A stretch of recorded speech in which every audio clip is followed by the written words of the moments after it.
प्रधानमंत्री हर महीने के आखिरी इतवार को मन की बात करते हैं और आज प्रधानमंत्री ने मन की बात की। और जिस संकट काल से हम गुजर रहे हैं उसमें जो हमारे कोरोना वॉरियर्स हैं, जो डॉक्टर्स हैं, जो नर्सेज हैं, जो सपोर्ट स्टाफ है, उनकी तारीफ की, उनसे बात भी की, देश का ढाढ़स बंधाने की कोशिश की, भरोसा दिलाया और कहा कि अब देश में 551 ऑक्सीजन प्लांट लगेंगे। ये जो ऑक्सीजन प्लांट होते हैं ना, ये दरअसल PSA, pressure swing absorption plant होते हैं। और इनको बिल्कुल सरल भाषा में मैं आपको समझाऊं, ये नहीं कि कोई नया प्लांट बन रहा है और वहां से ऑक्सीजन का उत्पादन होगा। वैसे भी we are the largest manufacturer of oxygen in the world. दुनिया में ऑक्सीजन का सबसे ज्यादा उत्पादन भारत में होता है, जहां ऑक्सीजन के लिए हाहाकार मचा हुआ है। तो जो ये प्लांट लगते हैं, ये क्या करते हैं कि जो हमारा वातावरण है, वायुमंडल जो है हमारा, उसमें से हवा लेते हैं, दबाव बनाते हैं उस पर, और दबाव में जो नाइट्रोजन है उसको अलग करके ऑक्सीजन का उत्पादन होता है। 93 से बल्कि 92 से 95% प्योरिटी होती है। और ये आप और मैं, अगर हम अस्पताल में भगवान ना करे भर्ती होना पड़े, तो हमें जो ये ऑक्सीजन दी जाती है 92 से 95% प्योरिटी बिल्कुल मुकम्मल होती है, इस्तेमाल की जा सकती है। मोटा मोटा PSA का ये काम होता है। तो 551 बनेंगे, बड़ी अच्छी बात है। वो एक और कहावत है ना, कब 9 मन तेल होगा, कब राधा नाचेगी। कब ये प्लांट बनेंगे और कब वो ऑक्सीजन मिलेगी, ये अपने आप में एक सवाल है। और सवाल किस लिए? अतीत में हमें झांकने की आदत नहीं है, अतीत में झांकना चाहिए। और मैं बहुत पीछे नहीं जा रहा हूं, पिछले साल की बात है। पिछले साल बड़े गाजे बाजे के साथ यह घोषणा की गई कि 162 PSA medical oxygen generation plant लगाए जाएंगे 32 राज्यों और केंद्र शासित प्रदेशों में। 162। इसके लिए 21 अक्टूबर को सेंट्रल मेडिकल सर्विसेज सोसाइटी ने ऑनलाइन टेंडर भी फ्लोट किए। नतीजा 0। आप कहेंगे पैसा नहीं होगा, पैसा भी था। PM केयर फंड से 201 करोड़ 58 लाख रुपए मुकर्रर किए गए इन प्लांट्स के लिए। इनमें से 137 करोड़ 33 लाख ये प्लांट बनाने के लिए, सप्लाई करने के लिए, और 64 करोड़ 25 लाख रुपए सालाना मेंटेनेंस के लिए। तो ये प्लांट तो बन जाने चाहिए थे। 5 जनवरी को, इस साल 5 जनवरी को बाकायदा प्रधानमंत्री कार्यालय ने इस बाबत घोषणा भी की थी। लेकिन जब तहकीकात की गई अलग अलग एजेंसीज ने, तो पता यह लगा कि सिर्फ 11 ऐसे प्लांट बने हैं और इनमें से सिर्फ 5 ऑपरेशनल हैं, यानी कि वो काम कर रहे हैं 162 में से। तो अब 551 और बनेंगे। वो कब बनेंगे, कब वो ऑक्सीजन आएगी, यह भी अपने आप में एक सवाल है। हेडलाइन बड़ी अच्छी लगती है, 551 प्लांट, लेकिन दरअसल समस्या कहीं और है। समस्या क्या है? देश में ऑक्सीजन की कमी नहीं है। आप कहेंगे पगला गए हो संदीप चौधरी, यहां आम आदमी परेशान घूम रहा है, आप कह रहे हैं देश में ऑक्सीजन की कमी नहीं है। मैं पूरी जिम्मेदारी से आपको यह जानकारी दे रहा हूं, हमारे देश में ऑक्सीजन की कोई कमी नहीं है। हमारी डेली कैपेसिटी ऑक्सीजन उत्पादन की, सरकारी आंकड़े बता रहा हूं, 7127 मीट्रिक टन है। अब जो ये मेडिकल ऑक्सीजन है, ये मैं समझा चुका हूं, इंडस्ट्रियल और मेडिकल कुछ नहीं है, थोड़ी सी ट्विकिंग करके वो जो भी ऑक्सीजन हम बनाते हैं, उत्पादन जिसका करते हैं, वो मेडिकल यूज के लिए हो सकती है, आपको मुझको लगाई जा सकती है अगर हम अस्पताल में भर्ती हैं।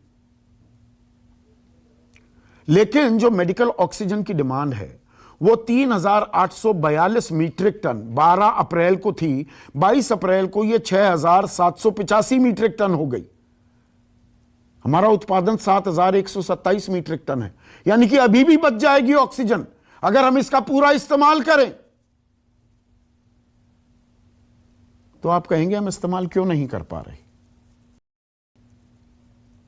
हमारे पास आधारभूत ढांचा ही नहीं है, हमारे पास वो व्यवस्था ही नहीं है। यार एक बात बताओ, घर बैठे बिठाए हमारे पास 1,172 ऑक्सीजन क्रायोजेनिक टैंकर्स हैं, जो ये ट्रक आपने देखे होंगे आजकल सड़क पर दिखेंगे, पुलिस की गाड़ियां अगवानी करते हुए अस्पतालों में ले जा रही हैं। ये स्पेशलाइज्ड ट्रक्स होते हैं। 1,172 हैं पूरे देश में, 130 करोड़ के देश में। और ऑक्सीजन सबसे ज्यादा उत्पादन कहां होता है? वो है उड़ीसा, झारखंड जैसे इलाके, पूर्वी जो हमारा तट है, वहां से ऑक्सीजन लानी पड़ती है इन ट्रकों में, जिनकी तस्वीरें मैं आपको दिखा रहा हूं। वो ट्रक ही नहीं है हमारे पास। और डिमांड कहां है? दिल्ली में है, उत्तरी भारत में है, महाराष्ट्र में है, गुजरात में है। वहां 3 से 5 जो दिन लगते थे, वहां 7 से 8 दिन लगने लगे हैं। अब ट्रेन चलाई गई है, बिल्कुल चलाई गई है। 23 अप्रैल को ट्रेन चली विशाखापट्टनम से, नागपुर पहुंची, वहां कुछ ऑक्सीजन उतारी और उसके बाद नासिक के लिए रवाना हुई। उस ट्रेन में कितनी ऑक्सीजन थी? 105 मीट्रिक टन। 105 मीट्रिक टन एक दिन में खत्म। इस समस्या को, इस बाधा को हम कैसे लांघेंगे, इस बारे में बात नहीं हो रही। प्लांट लग जाएंगे, लगने चाहिए, पर क्या 4 महीने बाद वो ऑक्सीजन मिलेगी? और इसमें दिक्कत यहीं खत्म नहीं होती। ये जो ऑक्सीजन आ रही है, ये लिक्विड ऑक्सीजन है। इसके बाद डिस्ट्रीब्यूशन लेवल पर जब विक्रेता के पास पहुंचेगी तो इसकी रीगैसिफिकेशन करनी पड़ती है, यानी कि जो लिक्विड ऑक्सीजन है उसको फिर से गैस की फॉर्म में लाया जाता है। बड़े सिलेंडर या छोटे सिलेंडर, जरूरत के हिसाब से, बड़े अस्पतालों में बड़े सिलेंडर्स हैं, वहां जाएंगे, छोटे नर्सिंग होम है, वहां छोटे सिलेंडर्स में जाएगा। वहां एक और दिक्कत है, इन डिटेलिंग में क्या हम जाने को तैयार नहीं हैं? यह आज की सबसे बड़ी समस्या है। पैसे की कमी नहीं, ऑक्सीजन की कमी नहीं, लेकिन ऑक्सीजन नहीं पहुंच पा रही है आम आदमी के पास। प्रधानमंत्री ने आज कहा कि विशेषज्ञों और वैज्ञानिकों की सलाह की जरूरत है। तो यह सलाह पहले क्यों नहीं ली गई? पहले भी बताया गया कि ऑक्सीजन की कमी हो सकती है, तो यह प्लांट खड़े क्यों नहीं हुए? नवंबर से जनवरी के बीच सीरो सर्वे 3 राष्ट्रीय स्तर पर किए गए, 14 राज्यों स्तर पर किए गए। वो चीख चीख कर बता रहे थे दूसरी लहर आने वाली है, लेकिन उसकी तैयारी हमने नहीं की, क्योंकि प्राथमिकता हमारे देश में चुनावी हार जीत है, चुनावी मेला है, लोकतंत्र का मेला, आस्था का मेला। यह शब्द मैंने पहले भी इस्तेमाल किए। अब पश्चिम बंगाल में कल 7वें चरण के मतदान होने वाले हैं। अब वहां पर तो चलिए, छठे चरण से 500 आदमियों की सभाएं होने लगी, वहां उम्मीदवारों की मौत की भी खबर आ रही है। लेकिन चुनाव तो उत्तर प्रदेश में भी हो रहे हैं, जहां के मुख्यमंत्री योगी आदित्यनाथ कहते हैं मरीज को हर हाल में भर्ती करना होगा। बहुत अच्छी बात की है, संवेदनशीलता, मानवीयता का परिचय दिया है योगी आदित्यनाथ ने। लेकिन जो वो पंचायत चुनाव हो रहे हैं उनकी मैं थोड़ी तस्वीर आपको दिखा दूं। अभी तो हम मीडिया वालों की, और ये बात मैंने पहले भी कही, हम भी आसान रिपोर्टिंग कर रहे हैं। अभी दिल्ली, मुंबई, बड़े बड़े शहरों की तस्वीरें आपको दिखा रहे हैं। गांव देहात को लेकर अंडर रिपोर्टिंग हो रही है। ये देखिए, ये भीड़, पंचायत चुनाव 15-19 2 चरण हो चुके हैं, कल एक और चरण के मतदान होने वाले हैं। इतनी ही लंबी लाइनें लगेंगी। तो चुनावी हार जीत वो ज्यादा जरूरी है कि आदमियों की, देशवासियों की जान बचाना। हमारी प्राथमिकता क्या है? और पंचायत चुनाव आयोग नहीं कराता है, राज्य सरकार कराती है। और पार्टी सिंबल का इस्तेमाल नहीं होता, तब भी चुनाव होने जरूरी है। प्रधान, पंच, सरपंच, चेयरमैन ब्लॉक के यह चुनना बहुत जरूरी है। ऑक्सीजन पहुंचाना जरूरी नहीं है। और इसी को लेकर आरोप प्रत्यारोप भी चल रहे हैं। उसकी एक वानगी देखिए। प्लांट भी लगा 1 साल में। पिछले 1 साल में टेंडर हुआ, पर कोई प्लांट, एक सिंगल प्लांट भी पीएम केयर फंड से आज तक ऑक्सीजन का 1 साल में नहीं लग पाया। अब जब कोरोना की दूसरी वेव आई, दूसरी महामारी आई, तो फिर ये बोल दिया कि हम 75 और लगाएंगे। आज बोल दिया 551 और लगाएंगे।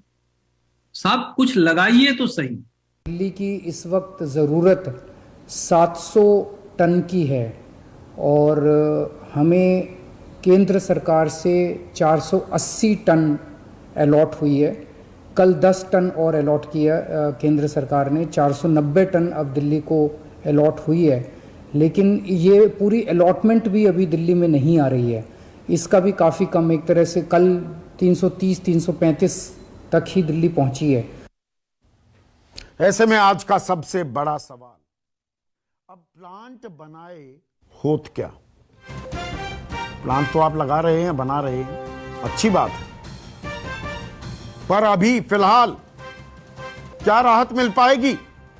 चर्चा में मेरे साथ बीजेपी की राष्ट्रीय प्रवक्ता अनिला सिंह, कांग्रेस की राष्ट्रीय प्रवक्ता डॉक्टर रागिनी नायक, और ये मेडिकल डॉक्टर नहीं है, पीएचडी की है इन्होंने। एक और डॉक्टर हैं हमारे साथ, डॉक्टर सुनील सिंह, जेडीयू के राष्ट्रीय प्रवक्ता, प्रैक्टिसिंग डॉक्टर भी हैं।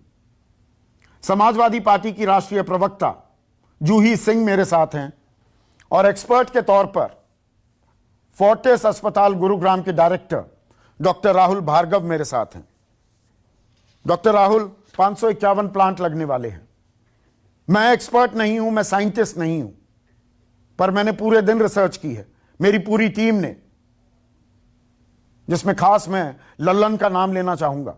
उन्होंने आज ये पूरी रिसर्च की है। ऑक्सीजन की कमी बनी हुई है, 551 प्लांट आने से वो कमी की आपूर्ति हो जाएगी क्या? तो ये कि आज भयानक स्थिति, साल से हम सिर्फ वादे और वादे सुनते आ रहे हैं कि हम ये प्लांट लगाएंगे, ऐसा प्लांट